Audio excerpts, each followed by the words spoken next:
Hello again, everybody. We are still here on the Dreamhack Bucharest. It's Sunday. Heroes of the Storm tournament was the first to finish.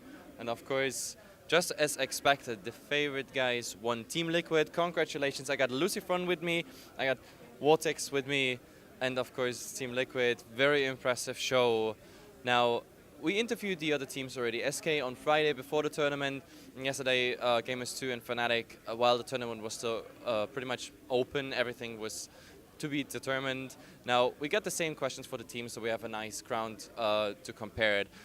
Just one more thing, guys. This is the second go on this interview. Yes, you can laugh because we are the noobs. The first interview didn't record the sound, so we are on the second go, which means some questions, I don't know, might be shorter, so don't be disappointed there because we had this conversation already. Either way, we still want to get it on camera for you out there just to see what's happening here on the first offline event for Heroes of the Storm. So first question, the other teams told us about their boot camps, about them practicing, meeting the first time in real life. Is that the same for you guys? Well, in our case, we knew some players before from in person. Like Blackstar was the only guy from the team I hadn't met yet.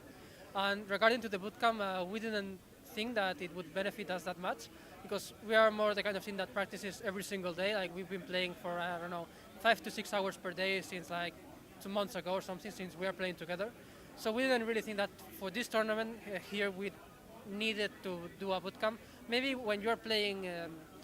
I don't know, for instance, in United States and you have a very long travel, it's good to be there like for 2 weeks so you get used and stuff. Yeah. But right now we don't feel we need it. I mean, after the tournament, we are always smarter because we know who won, but you still have the feeling like we don't need a bootcamp, we are well practiced, we can do this on an online basis. Yeah, I think right now as the game is, I think there's no need for bootcamp. Actually, I think it would have been worse for us if we went to a bootcamp for like 5 days or something because we would have spent a lot of time traveling and so on. I think it's good as it is right now. Yep. Nevertheless, the preparation for this tournament was amazing, obviously, because it led to a very good result. However, I want to know a bit more about what do you actually do for preparation, because earlier today we had Counter-Strike and Hearthstone interviews, and in those esports it's a lot about scouting. You scout your enemy, you see what they draft, you see how they play, their strongest players, etc. And talking about weaknesses and everything, your weaknesses, your strength, and that being adapted to the other teams. What do you think? Well, right now we are playing there are like 5 or 6 teams that are almost every single tournament in the top. So we know each other pretty well. Like we have played SK, we have played Fnatic, we have played Gamers2 a lot of times in the last month. So I think every team has figured out what the other team likes, what the other team doesn't like, how to play against them. We know each other pretty well, so there's not that much scouting because we already know each one. So it's for practicing, it's more about just playing. We know how to draft, like we draft differently for each team because we already know their strengths, their weaknesses, and so on. So it's more, we don't have to do that scouting because we already have that information. It's just about practicing and sticking to what we know works against that team.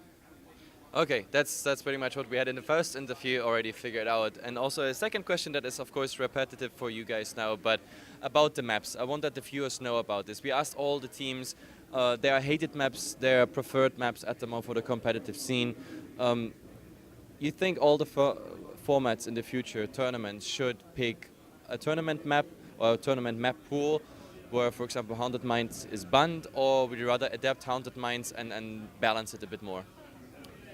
I think it's like almost impossible to balance mines. Just the way it is, it's so small, and I think it's gonna be snowbally like forever. I'm actually really curious to see how the maps go when people start making their own maps. The players start making their own maps and so on, and sharing them. I think it's gonna be really good. But yeah, for the tournaments now, I think Haunted Mines is a really bad map. And I think Blackheart Bay is also one of the worst maps right now. Both of them are really snowbally, so I don't know. Yeah. That pretty much goes along with what the other team said. Also talking about more general facts about Heroes, the map pool and the release date. Well, we got this news last week. I think it's 2nd June. It's a bit more than a month from now. You think the game is ready? We need more tweaking, more hero pool, maybe another map, a patch. I mean, Calder, like 20 minutes ago in an interview said there will be patches and everything, but what do you think does Hero need right now? Like a new map, more heroes, some balancing? I think that like having more heroes is the most important thing right now. Like having like a lot more heroes, I would say. Like I don't know, like if for instance when they release the game, they add like 10, 15 heroes. I think that would be great, just to add a lot of more depth to the drafting phase and so on. Like right now, there are some champions that are like the best in the role, and that's about it. And I think the heroes scene, not only the pro scene, but the scene in general would benefit from having a lot of more heroes, and it would be more fun. Yeah. So and you're with Lucifron there, more heroes and some patches, maybe some balancing around, and then we are good to go for the release on 2nd of June?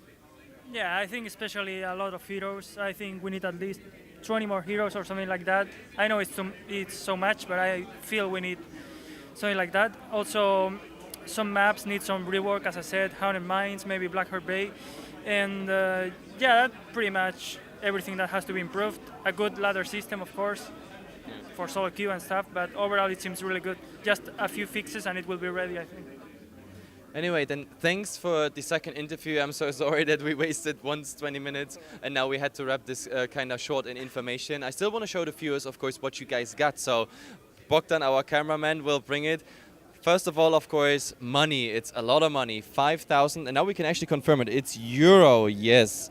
With the current course, it's almost 1-1, but yes, it's euro, not dollars. And of course, a nice trophy there. That's what those guys won. Team Liquid, the #1, definitely now confirmed in Europe, and we have to see if we get a global format soon at some point. You are #1. You won the biggest tournament out there, the Enter the Storm Cup. You're going to participate in the second because you're already qualified. Now you made this big bang here on the Dreamhack Bucharest. We have to see. There's a lot more to come. Keep practicing, stick together, guys, and I really wish you all the success you need. Have fun, out.